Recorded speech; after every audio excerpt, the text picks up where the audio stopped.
Dezvăluim astăzi cum îl înșela Monica Gabor pe Irinel Columbeanu. Avem mesaje și înregistrări compromițătoare, totul despre amantlâcul, care i-a distrus căsnicia fostei scorpii de la Izvorani. Despre acest lucru, dar și exclusivitatea momentului pe care v-am tot promis. Aurelia Petrache și Ornella Pasăre sunt alături de mine. Bine ați venit la Star Magazin, la mulți ani, an nou fericit. Haideți să urmărim întâi materialul.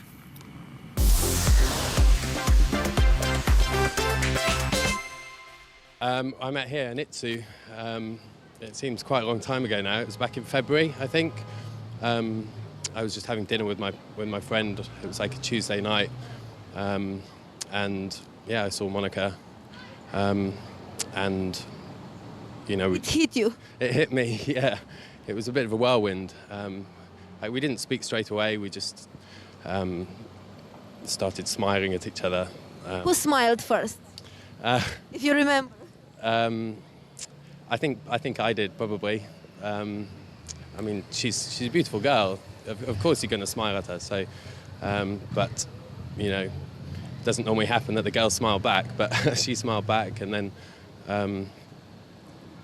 it was just strange how it happened. You know, she left the restaurant with a friend, and I just went and asked if I could have a phone number. And she said yes. You looked surprised. I was surprised, yeah.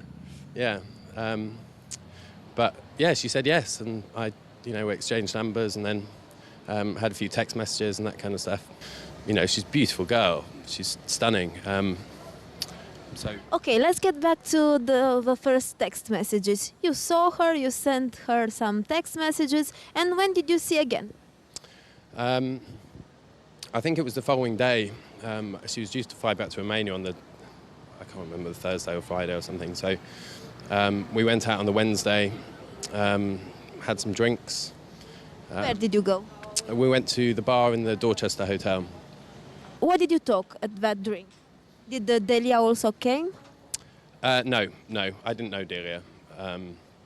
She was in the car when I went up to speak to Monica, but no, I didn't talk to her. So Monica came alone? Yeah. And we just went for some drinks. I was obviously working, so we didn't go out till quite late in the evening. But yeah, it was nice. Yeah, she came back from Bucharest just before she was going to fly out to Los Angeles. And we went out a couple of times. We went back to Dorchester, and then we went for dinner. Gordon Ramsay's restaurant, Nobu.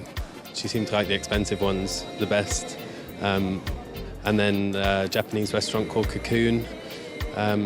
Yeah, we went out loads of times. Also talked to you about her driver, Ricky? That's another problem that she needs to kind of talk about with her family, isn't it? But she kind of implied that there was something. Well, of course, yeah. But that's his story.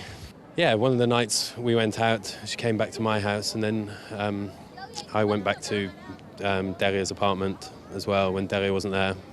Did you make love to Monica? Yes. I mean, I feel terrible doing this. I feel really bad. Like I say, for Monica's family. But I've got to tell the truth. I didn't ask to be put in this position. She never considered me her boyfriend, that's for sure. I guess I hoped that something would happen between us, kind of long term. I put a lot of effort in. I really liked her. Gave her a lot of affection, a lot of time. You know, I wanted to help her. And then she said something. She said that, she can't believe that I think it's normal for someone like me to be able to talk to someone like her. And she said that she doesn't think that I deserve to be able to speak to her. I was really kind of hurt, and it's just not a very nice thing to hear. I've got mixed feelings, really. I